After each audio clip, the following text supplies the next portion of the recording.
Hello friends, welcome to get more info YouTube channel. आज के video में हम आरटीई योजना के बारे में जानेंगे। आरटीई योजना क्या है? वैसे तो मैंने यहाँ मेंशन किया हुआ है। इस योजना के अंतर्गत अगर आप अपने बच्चे का एडमिशन प्राइवेट स्कूल में करवाना चाहते हैं तो यहाँ पर, और आप प्राइवेट स्कूल की हम सब जानते हैं फीस काफ़ी ज़्यादा होती है। इस कारण कई ऐसी फैमिली हैं जो अपने बच्चे का एडमिशन प्राइवेट स्कूल में नहीं करवा पाती हैं, ज़्यादा फीस होने के कारण। तो यहाँ पर ये जो योजना है आरटीई, इसके तहत आप प्राइवेट स्कूल में बिल्कुल फ्री एडमिशन ले सकते हैं। आपकी पढ़ाई का, आपके बच्चे की पढ़ाई का जो खर्चा होगा वो यहाँ पर सरकार देती है। तो अगर आप प्राइवेट स्कूल में अपने बच्चे का एडमिशन करवाना चाहते हैं और कुछ कैटेगरी यहाँ पर रखी गई है, अगर आप उस कैटेगरी में आते हैं तो फिर आप आरटीई के थ्रू यहाँ पर अपने बच्चे का एडमिशन प्राइवेट स्कूल में ले सकते हैं और आपको कोई खर्चा भी नहीं होगा। पूरा खर्चा आपको सरकार की तरफ से दिया जाएगा बच्चे की पढ़ाई का। ओके, सारी इंफॉर्मेशन आपको वीडियो में देने वाली हूँ, क्योंकि अभी आरटीई के थ्रू जो एप्लीकेशंस हैं, एडमिशन स्टार्ट है, एप्लीकेशंस इनवाइट किए गए हैं। अगर आप चाहें तो अभी एप्लीकेशन रनिंग है, आवेदन भी कर सकते हैं आप अपने बच्चे का एडमिशन किसी भी प्राइवेट स्कूल में अगर करवाना चाहते हैं। ये स्टेट लेवल पर होता है, लेकिन ये ऑल इंडिया में सभी स्टेट्स में लगभग यहाँ पर ये योजना चलाई जाती है और इस योजना के तहत बच्चों को एडमिशन दिया जाता है निजी स्कूलों में, प्राइवेट स्कूल्स में। ओके, तो चलिए जानेंगे। तो देखिए, इसमें बताया गया है कि निःशुल्क और अनिवार्य बाल शिक्षा का अधिकार अधिनियम 2009, आरटीई का जो फुल फॉर्म है वो होता है right to education act. Right to education act 2009 के तहत यहाँ पर ये एडमिशन दिया जाता है और ये 1 अप्रैल 2010 से लागू हुआ है, जिसकी यहाँ पर बताया गया है कि जो गैर सरकारी विद्यालय हैं, मीन्स जो प्राइवेट स्कूल हैं, उनमें अपनी एंट्री लेवल कक्षा की जो 25% सीट्स हैं, इन पर दुर्बल वर्ग और असुविधाग्रस्त समूह के बालक बालिकाओं को प्रवेश देकर कक्षा 8 तक की निःशुल्क शिक्षा उपलब्ध करवानी होगी। ठीक है, इस एक्ट के तहत जितने भी प्राइवेट स्कूल हैं, उन सभी स्कूल्स की जो एंट्री लेवल की जो क्लास है, उसमें एडमिशन के लिए 25% सीट, आप जो क्लास में जितनी सीट्स हैं, माना कि 50 सीट्स हैं, तो 50 का 25% जो सीट्स रहेंगी, वो सीट्स कुछ बच्चों के लिए, जो कि यहाँ पर कैटेगरी बताई गई है, दुर्बल वर्ग और असुविधाग्रस्त, जहां जिनका सुविधा नहीं है, जैसा कि फाइनेंशियली अगर वो वीक हैं, नहीं कर पाते हैं इतना बहन, तो कुछ कैटेगरी रखी गई है। जानेंगे हम आगे वीडियो में कि दुर्बल वर्ग और असुविधाग्रस्त समूह क्या होते हैं, ये हम दोनों आगे देखेंगे, जिससे आप अपनी कैटेगरी को देख लीजिएगा कि आप इन कैटेगरी में आते हैं या नहीं। तो कक्षा 8 तक की आपको यहाँ पर पढ़ाई निःशुल्क दी जाएगी। आप गर्ल हैं, बॉय हैं, सभी के लिए यहाँ पर, और पूरा खर्चा जो रहेगा वो भी यहाँ पर सरकार के द्वारा वहन किया जाएगा। ठीक है, राज्य में इस प्रावधान के अंतर्गत गैर, क्योंकि देखिए मैंने आपको बताया अभी यहाँ पर जो एप्लीकेशन स्टार्ट हो गए हैं, ये राजस्थान स्टेट के स्टार्ट हुए हैं, लेकिन ये अलग अलग स्टेट में रन होती है। महाराष्ट्र में भी आरटीई के थ्रू एडमिशन मिलता है, बहुत से अलग अलग स्टेट्स में, लगभग सभी स्टेट्स में यहाँ पर आरटीई के थ्रू एडमिशन दिया जाता है।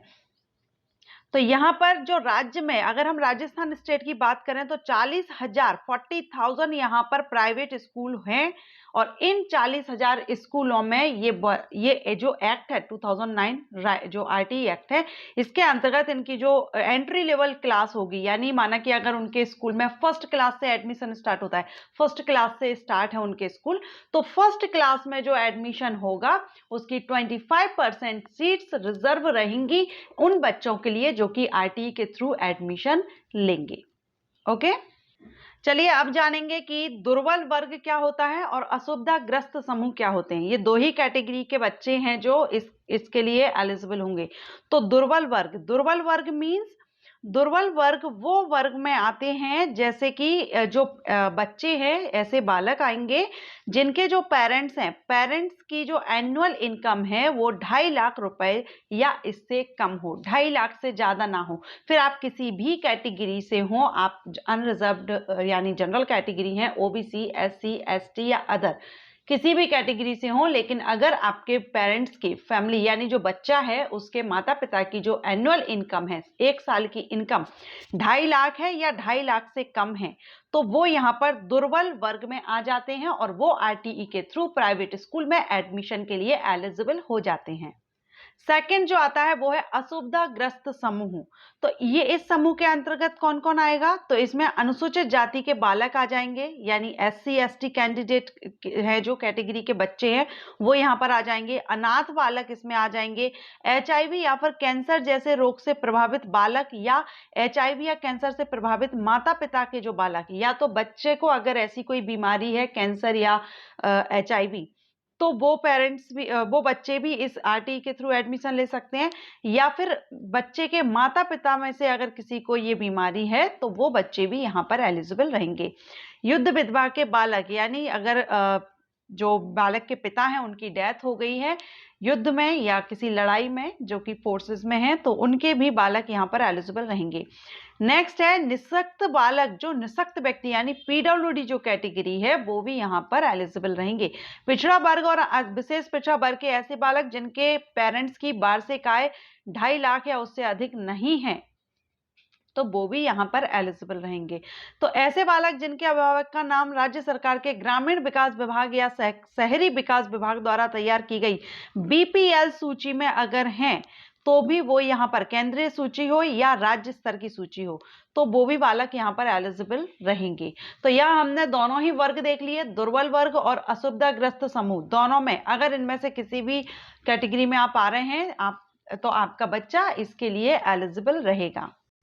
अब यहाँ पर एडमिशन के लिए देखिए कुछ स्कूल्स होते हैं जो प्री प्राइमरी से एडमिशन देते हैं, तो इन्होंने जो एक्ट है, इस एक्ट के तहत जो स्कूल है उस स्कूल में किस क्लास से एंट्री हो रही है, यानी वो स्कूल की फर्स्ट क्लास कौन सी है, फर्स्ट से स्टार्ट है स्कूल या एलकेजी से स्टार्ट है, केजी 1 केजी 2 सेकंड से स्टार्ट है, किस क्लास से वो स्कूल स्टार्ट हो रहा है, उसकी जो एंट्री लेवल इस क्लास है, सबसे पहली जो क्लास होगी उसमें आपके बच्चे को एडमिशन दिया जाएगा।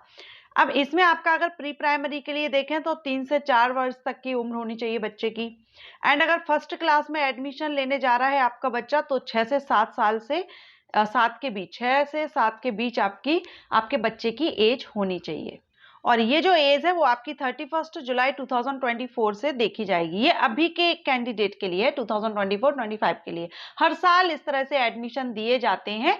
तो आपका बच्चा जब भी इस एज को कवर करता है, स्कूल जाने के लिए होता है, स्टार्ट करता है, तो उस टाइम आप देख सकते हैं अगर आप इस कैटेगरी से बिलोंग करते हो। इसके लिए आप अप्लाई ऑनलाइन कर सकते हैं इस ऑफिशियल वेबसाइट पर जाकर के, जो कि अभी रनिंग है। अभी कुछ टाइम बाद मैं आपको बताऊंगी लास्ट में कि किस वेबसाइट से आप यहां पर ऑनलाइन अप्लाई कर सकते हैं, या फिर आप राजस्थान प्राइवेट स्कूल ऐप को भी डाउनलोड कर सकते हैं और इस ऐप के थ्रू भी आप यहां पर अप्लाई कर सकते हैं। एंड सिलेक्शन यहाँ पर लॉटरी बेसिस पर रहता है, ठीक है। सो ये आपका सिर्फ आपको अप्लाई करना है, कोई फीस वगैरह यहाँ पर नहीं रहेगी। लॉटरी निकाली जाती है, उसमें जो 25% सीट्स हैं अगर उसमें आपका बच्चा आ जाता है तो फिर आप बच्चे को एडमिशन मिल जाता है। अब देखिए यहाँ पर डॉक्यूमेंट्स कौन कौन से रहेंगे। तो जो दुर्बल वर्ग के जो बच्चे होंगे उनके लिए, एक तो क्योंकि दुर्बल वर्ग वही हैं जिनकी फैमिली एनुअल इनकम 2.5 लाख से ज्यादा ना हो, तो एक तो इनकम सर्टिफिकेट आपका रहेगा, एंड बालक या अभिभावक का निवास संबंधी प्रमाण पत्र, आप कहाँ के निवासी हैं ये आपका सर्टिफिकेट रहेगा, एंड बालक की आयु संबंधी यानी बर्थ सर्टिफिकेट रहेगा। ये 3 डॉक्यूमेंट तो दुर्बल वर्ग के लिए लेना है जिनकी आय 2.5 लाख से कम है या 2.5 लाख है। बाकी जो असुविधा वर्ग रहेगा इसमें अनुसूचित जाति, क्योंकि इसमें SC ST कैंडिडेट एलिजिबल हैं तो आपको आपका कास्ट सर्टिफिकेट देना होगा। इसके अलावा अनाथ आश्रम द्वारा, क्योंकि जो अनाथ बच्चे हैं उनके एडमिशन के लिए अनाथ आश्रम में बच्चे रह रहे हैं, तो अनाथ आश्रम के द्वारा बालक के अनाथ होने की घोषणा का जो सर्टिफिकेट रहेगा वो आपको देना होगा। HIV या कैंसर से प्रभावित है तो यहाँ पर डायग्नोस्टिक केंद्र की रिपोर्ट यहाँ लगेगी, ठीक है। तो यही कुछ डॉक्यूमेंट है, आप जिस कैटेगरी से आते हैं उसी से रिलेटेड आपके रहेंगे। BPL कार्ड रहेगा अगर आप BPL कैटेगरी में, एज रहेगी, एज और निवास प्रमाण पत्र, ये तो दोनों ही कैटेगरी में लगेंगे। तो चलिए अभी हम इसकी वेबसाइट देख लेते हैं। यहाँ पर आप ये देख रहे हैं, ये इसकी ऑफिशियल साइट है rajpsp.nic.in। इस पर जब आप आएंगे तो RTE एडमिशन, और यहाँ पर आपको पूरा दिशा निर्देश दिए गए हैं, डाउनलोड करके आप इसको रीड आउट कर सकते हैं 2024-25 का। और ये आय प्रमाण पत्र प्रारूप दिया गया है, जो आपको लगेगा आपको देना पड़ेगा, ठीक है। अब यहाँ पर आप आएंगे छात्र ऑनलाइन आवेदन, इस ऑप्शन पर जाकर के आप अप्लाई कर सकते हैं। ऑनलाइन यहाँ पर आपको अप्लाई करना है। अदर कुछ अगर आप इसके बारे में जानना चाहते हैं तो वो भी यहाँ पर आप देख सकते हैं। ऑनलाइन आवेदन पर आप क्लिक करेंगे और आपके सामने इस तरह से ये ओपन हो जाएगा, जिसमें आपको आपकी डिटेल, मोबाइल नंबर, कैप्चा वगैरह एंटर करके आगे की प्रोसेस जो फॉर्मेट है वो ओपन होगा, जो आप फिल कर देंगे और सबमिट कर देंगे। ओके, इस वेबसाइट पर आकर के आप एक बार चेकआउट कर लीजिएगा। अगर ये वीडियो अच्छा लगा हो तो वीडियो को लाइक शेयर कीजिएगा, और अदर किसी योजना के बारे में आप जानना चाहते हैं या कोर्सेज से रिलेटेड आप वीडियोस चाहते हैं, किस टाइप के वीडियोस आप चाहते हैं एजुकेशन फील्ड से रिलेटेड, आप मुझे कमेंट करके बताइए। मैं उस टाइप के वीडियो आपको ज़्यादा से ज़्यादा पब्लिश करूंगी अपने चैनल पर। Thanks for watching.